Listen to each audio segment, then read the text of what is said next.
చీముడు నీకు హెల్ప్ చేస్తుంది. ఒకవేళ నేను కానీ సైన్స్ టీచర్ అయినా డైజెషన్ ఎక్స్ప్లెయిన్ చేస్తా. సూపర్ అసలు. ఎట్లా అంటే తినేటప్పుడు ఉమ్మిలు దానికి అతుక్కోవాలి.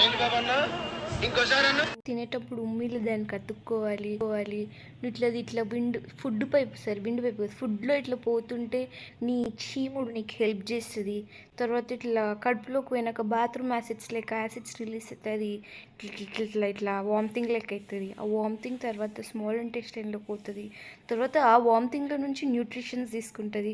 మళ్ళీ ఆ న్యూట్రిషన్స్ తీసుకున్న దాంట్లో లార్జ్ ఇంటెస్టైన్ మళ్ళీ ఆ వామిటింగ్ నుంచి వాటర్ తీసుకుని తర్వాత ఇంకేముంది, అంతే ఎల్లో కలర్లో బయటకు వచ్చేస్తుంది. అంతే నా డైజెషన్. ఏం లేదు. నాకు ఇంత తెలివి అప్పుడు ఉండింటే బయాలజీలో 100/100 వస్తుండే నాకు.